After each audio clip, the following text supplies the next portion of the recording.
Part 4 of the sloping lie series is the downhill lie. Now I think this is closely behind the ball below the feet lie as a difficult shot.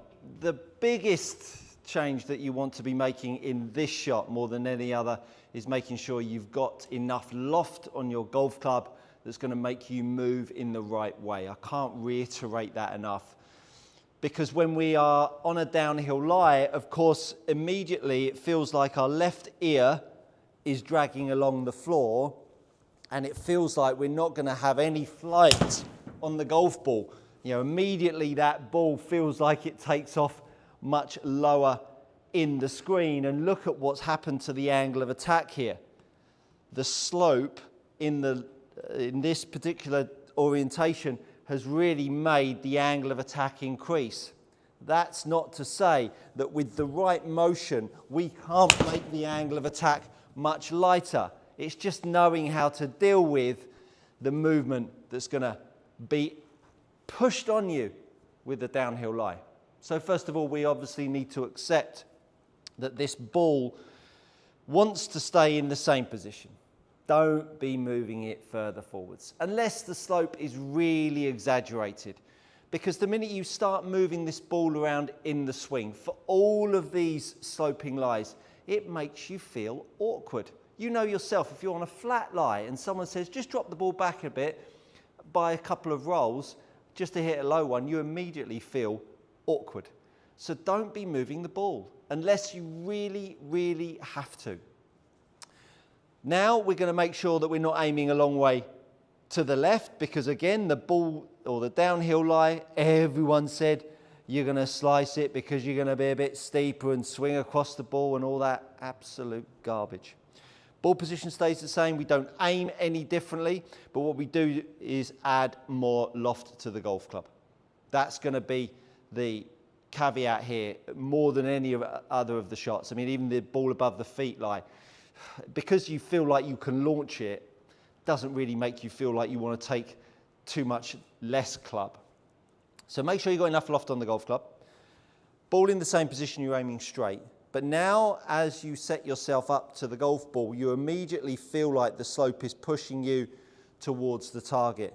I just want you to make sure that you feel that that left foot is secure. You're going to prepare your left foot for your backswing, because your left foot in your backswing is going to give you the opportunity to push up the slope. Because as soon as you take this golf club away, the slope is trying to push you down. And at the point that it pushes you down and you just accept it, it immediately gets your angle of attack too steep, which, as we know, if the angle of attack is too steep, it makes the face open to the path, and that's why people ask you to aim left. But because you're here, you're with Stewie, good golf coaching, he's got you covered. We use our left foot more in the downswing. We use our left foot more in the downswing, which keeps your low point lined up with the golf ball. The slope does not take over. It makes you feel like you can actually push back and keep low point in the same point. So that left foot is going to really be activated in your downswing and feel like it's pushing you back up the slope. Doesn't mean to say that you can't still chase after it with your top half, but the left foot, as we start pulling on this golf club, yes, pulling on this golf club, go check that video out if you don't believe you need to pull on the golf club. As we pull on the golf club, I'm making sure that that left foot is ready and prepared, really prepared early, to make sure that I can stay back in line with the golf ball and keep my angle of attack in the right manner. Good old TrackMan. Just when I rely on her, she doesn't deliver.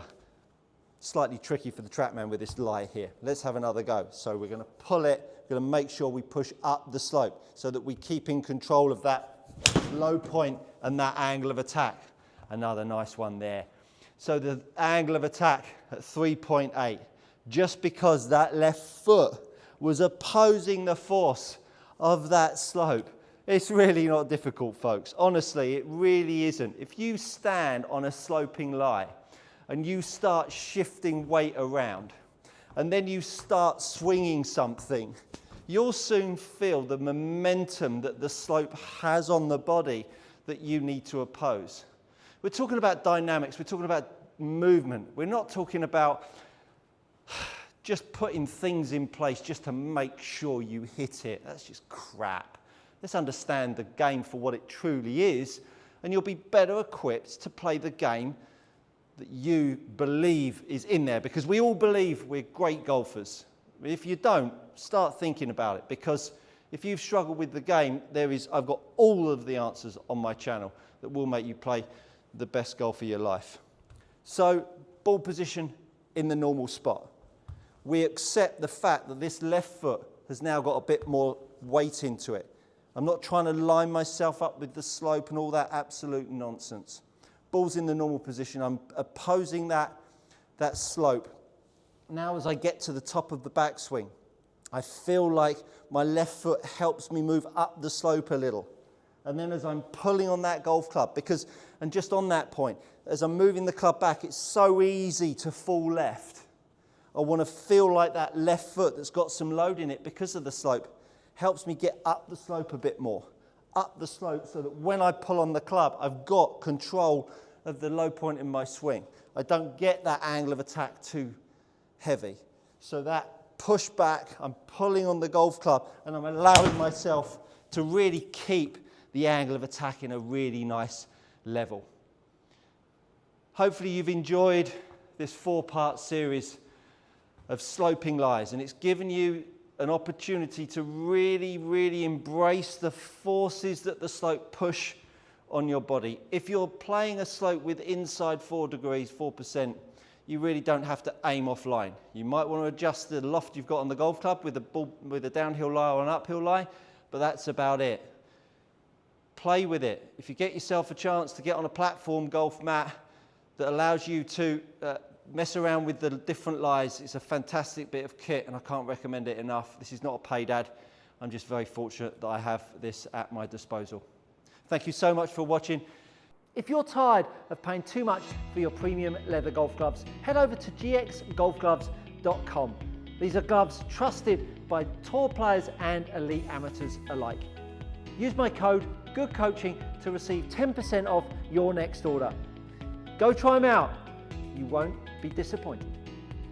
If I've offered something to your game, do consider subscribing. I really would appreciate it. And that, my friends, is good coaching.